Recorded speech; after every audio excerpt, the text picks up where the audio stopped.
ఓం నమ శివాయ శ్రీమాత్రే నమ. మిత్రులకి శ్రేభిలాషులకి అలాగే నన్ను ఇంతగా ఆదరిస్తున్న యూట్యూబ్ ప్రేక్షకులందరికీ కూడా పేరు పేరు ధన్యవాదాలు. మిత్రులారా, మీ అందరికీ పరాదేవత ఎల్లవెల్లలా మీతో ఉండి మీ మనవాంఛ నెరవేర్చాలని మనస్ఫూర్తిగా కోరుకుంటున్నాను. ఈరోజు వీడియోలో ఈ ఉపాయాన్ని ఈరోజు సాయంత్రం చేయాలి. ఇది మంగళవారం సాయంత్రం ఈ ఉపాయం చేయడం వల్ల అత్యంత అద్భుతమైన ఫలితం లభిస్తుంది.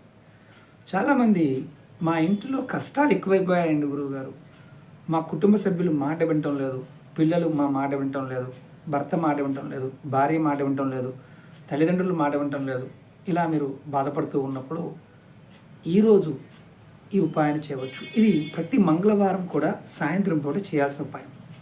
ఎలా చేయాలి, ఏ విధంగా చేయాలి తెలియజేస్తాను.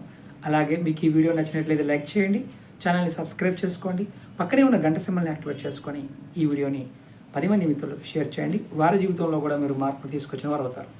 ముందుగా మీరు ఈ ఉపాయానికి మట్టి ప్రమిదలు సంపాదించుకోండి. 2 మట్టి ప్రమిదలు కావాలి, అలాగే ఆవు నెయ్యి, తెల్లటి ఒత్తులు కావాలి, అలాగే ఒక ఒక్క కావాలి. మీరు మంగళవారం సాయంత్రం, ఏ మంగళవారం అయినా సరే సాయంత్రం దగ్గరలో ఉన్న ఆంజనేయ స్వామి దేవాలయానికి వెళ్ళండి. అక్కడ దేవాలయ ప్రాంగణంలో ఈ దీపాన్ని వెలిగించండి. వెలిగించి మనసులో ఒక మంత్రం చెప్తాను. ఈ మంత్రాన్ని మీరు 121 సార్లు ఈ మంత్రాన్ని అనుకోండి. మంత్రం వచ్చి ఓం శ్రీరామాయ, ఓం శ్రీరామాయ రామభద్రాయ నమః, ఓం శ్రీరామాయ రామభద్రాయ నమః. ఈ మంత్రాన్ని 121 సార్లు అనుకోండి.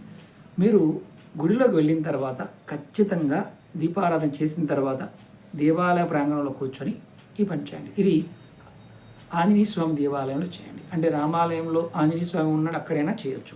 దీపం ఖచ్చితంగా వెలిగించాలి. ఇలా మంగళవారం చేస్తూ ఉంటే మీ జీవితంలో ఎటువంటి ఇబ్బందుల నుంచైనా బయటపడగలిగే సామర్థ్యం మీకు వస్తుంది. సమస్యలు తొలగిపోతాయి.